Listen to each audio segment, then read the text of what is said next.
Hello friends, welcome to our channel Ada the way of life. मैं श्वेता अग्रवाल आपके लिए लेकर आई हूँ एक नया टॉपिक, बाउंसिंग बैक फ्रॉम कोविड-19 as it is trending. Of all the unknowns that accompany SARS-CoV-2, the least discussed is what it does to the human mind. Long COVID complications for those who have recovered from the infection is now becoming a larger burden than actively infected cases.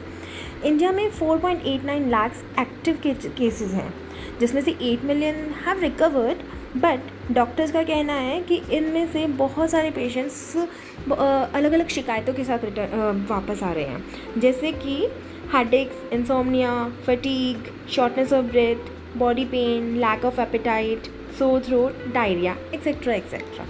एक study में ये पाया गया है कि 18.1% Covid patients हैं जिन्हें psychiatric problem हो रही है इन्फेक्शन के 14 to 90 डेज़ के अंदर ही अंदर।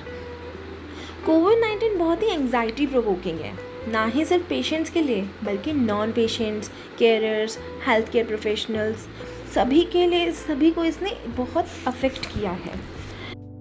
मीडिया में, इंटरनेट में इतनी ज़्यादा कोविड इन्फॉर्मेशन एंड इतनी ज़्यादा इन्फॉर्मेशन फ्लडिंग हो गई है कि लोगों का लाइफस्टाइल, उनका डेली लाइफ बहुत ही चेंज हो चुका है। इकोनॉमिक इंस्टेबिलिटी आ चुकी है।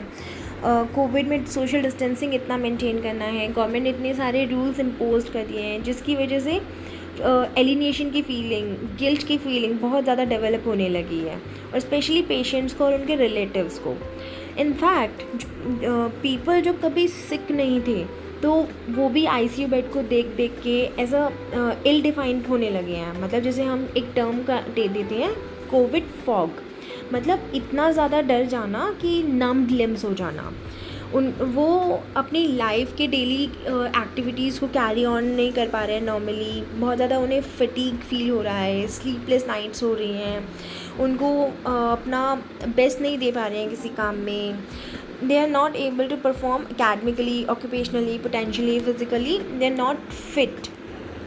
जनरली देखा गया है कि जो लोग कोविड-19 से जो अफेक्ट हो रहे हैं वो कैटेगरीज़ में हैं। या तो वो ज़्यादा कोविड-19 से अफेक्ट हो रहे हैं जिन्होंने खुद कोविड-19 से सफ़र किया है या पोटेंशियल डेथ तक एक्सपीरियंस किया है, या फिर वो एज अ फैमिली मेम्बर्स जो कोविड पेशेंट्स का या फिर अपने चाहने वालों का ध्यान रखते थे, जो उनकी संभाल करते थे।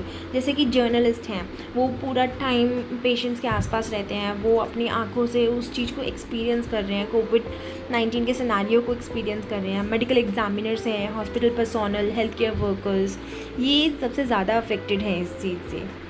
कोविड-19 के बाद, रिकवर होने के बाद बहुत से इफ़ेक्ट्स हैं। फिज़िकल इफ़ेक्ट्स भी हैं, साइकोलॉजिकल इफ़ेक्ट्स भी हैं। फिज़िकल इफ़ेक्ट्स जैसे कि लंग डैमेज है, हार्ट डैमेज है, inflammation, clotting, sometimes muscles, joint pains. And psychological effects भी बहुत सारे हैं, जैसे कि anxiety disorders such as anxiety, stress, OCD, phobia, post traumatic stress disorder, mood disorders जैसे कि डिप्रेशन, सब्सटेंस मिसयूज़ डिसऑर्डर्स जैसे कि डेलीरियम, न्यूरोलॉजिकल कंडीशंस भी हो सकती है like brain haemorrhage, dementia, ischaemic stroke. 5% of the population is suffering from the insomnia. बहुत से कॉग्निटिव इम्पेयरमेंट्स देखे गए हैं, जैसे कि लैक ऑफ कंसंट्रेशन है, lack of attention, memory, poor motor coordination, and सबसे ज़्यादा देखा गया है सोशल आइसोलेशन। लोगों को बहुत ज़्यादा लोनलीनेस फील होने लगा है। Now the point is, how can we care for our mental health during COVID-19? So, first thing, go easy on yourself. If you're experiencing more depression or anxiety than usual, you're not alone in your struggles. याद रखिए, आप अकेले नहीं हैं इसमें। Whole world, whole India is suffering from the same situation. Just you have to maintain a routine as best as you can. Stick to your regular sleep, school, meal, work schedule. Don't skip any of your routine. Take time out for activities you enjoy. जो काम आप enjoy करते हैं उसके लिए time निकालिए। Books पढ़ना पसंद है तो रीड अ गुड बुक, कोई कॉमेडी शो वॉच कीजिए, कोई फ़न बोर्ड गेम या वीडियो गेम खेलिए, कोई अपना शौक़ पूरा कीजिए, any craft, any art, any new recipe. Combat isolation. कोई भी ऑनलाइन बुक क्लब्स ज्वाइन कर सकते हो, मूवीज़ देखिए, Bingo, online calls with friends and family. Yes, वो आपको अकेलापन तो बिल्कुल महसूस नहीं होने देगा, right. Self care is the most important. अपनी डाइट का, अपनी स्लीप का ध्यान रखें। स्मोकिंग ना करें तो ज़्यादा अच्छा होगा, क्योंकि स्मोकिंग आपकी मेंटल हेल्थ को अफेक्ट करता है। अल्कोहल लिमिट कर दीजिए, बंद तो नहीं होगा but you can limit it. Caffeine is also आपकी मेंटल हेल्थ में बहुत इफ़ेक्ट करता है, तो limit the caffeine. You can go out in nature if possible. Sunshine and fresh air will do you good. Social isolation के चक्कर में या गवर्नमेंट के रूल्स जो इम्पोज हुए हैं उसके चक्कर में हम बाहर तो नहीं जा सकते हैं, but you can roam around your neighbourhood by following the social distancing rules. या फिर अपनी छत पे भी आप घूम सकते हैं, वहाँ पे तो कोई रूल्स इम्पोज नहीं है। Also, try relaxation practice like deep breathing, meditation, yoga. This will help you increase in your lung capacity.